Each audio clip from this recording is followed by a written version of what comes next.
नमस्कार, आप देख रहे हैं न्यूज जीवन आई। मैं हूं आनंद गोस्वामी। मालेगांव में पूर्व मेयर पर फायरिंग हुआ है। जी हां, पूर्व मालेगांव नगर निगम मेयर और AIMIM के स्थानीय नेता अब्दुल मलिक यूनुस ईसा पर बाइक सवारों ने हमला किया है। 3 राउंड फायरिंग कर उनको जान से मारने की कोशिश की है। दिखाएंगे आपको क्या कुछ कहा है मालेगांव के विधायक ने।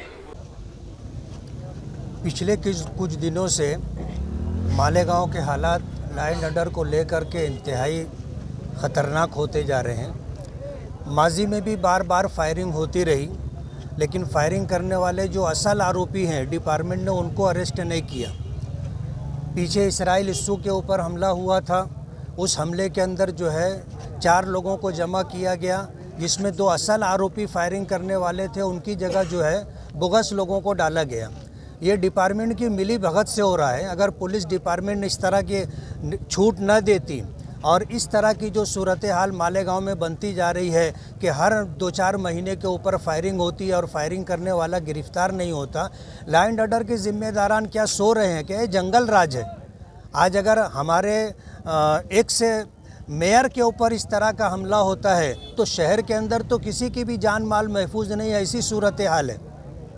आज इस वक्त अब्दुल मालिक मेयर के ऊपर जो हमला हुआ है, ये तो बहुत करीब से फायरिंग की गई और फायरिंग करने वाले इतने बेखौफ थे कि उन्होंने किसी तरह का कोई चेहरा वगैरह छुपाया नहीं, बल्कि डायरेक्ट आकर के 5-7 फीट के फासले से उन्होंने जो है फायरिंग की और 3 फायरिंग की। एक हाथ में लगी और एक पैर में लगी और एक जो है पसली में गोली लगी है। हालत अच्छी नहीं है। इन हालात के अंदर पुलिस डिपार्टमेंट यहाँ हॉस्पिटल में आकर के गर्दी किए हुए था।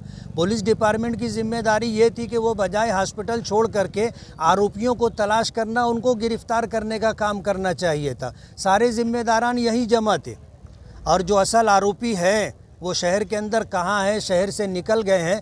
पुलिस डिपार्टमेंट उनको जाने का मौका दे रही है, ऐसा दिख करके आ रहा है। जो असल जिम्मेदारान है हॉस्पिटल में रह करके, क्या वो डॉक्टर हैं जो यहाँ आकर के वो काम कर रहे हैं? जो एक जिम्मेदार था, बाकी लोगों को अपने काम से लगना था और पूरे शहर की नाकाबंदी करके ऐसे लोगों को गिरफ्तार करने की कोशिश करनी चाहिए थी।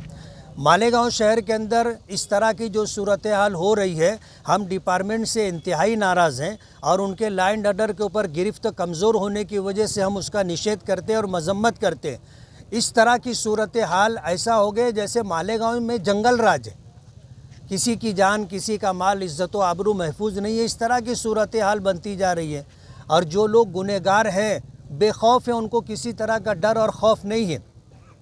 ये सूरत हाल है। आने वाले दिनों के अंदर हम होम मिनिस्ट्री में भी बात करेंगे, असम्बली होगी, उसमें भी इस तरह यह आवाज़ हम उठाएंगे कि मालेगांव के अंदर पुलिस डिपार्टमेंट की गिरफ्त बहुत कमज़ोर हो गई है और इस तरह गुनहगारों के हौसले बहुत ज़्यादा बढ़ गए, जिसकी वजह से इस तरह की सूरत हाल है। आगरा रोड के ऊपर अगर फायरिंग होती है तो शहर के जो अंदरूनी इलाके हैं और किनारे का जो एरिया है, वो वहाँ के रहने वाले तो अपने आप को इंतहाई गैर महफूज समझेंगे।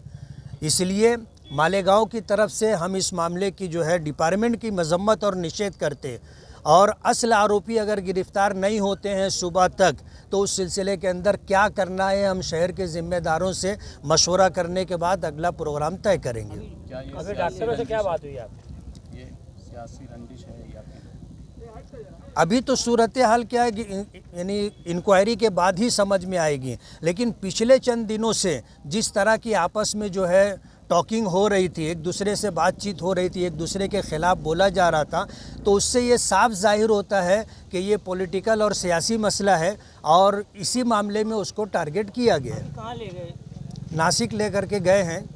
3 गोली लगी है, एक पसली में लगी है और एक जो है पैर में है। पैर 3 जगह से हड्डी फ्रैक्चर हो गई है और गोली जो है जोड़ के पास आकर के अटकी हुई है। एक गोली अंदर पसली के अंदर जा कर के अटकी हुई है और एक जो है यहाँ हाथ में लगने के बाद वो पास हो गई है। डॉक्टरों से कुछ बातचीत तो आपकी हुई? डॉक्टरों से तो नहीं बात हुई, लेकिन जो लोग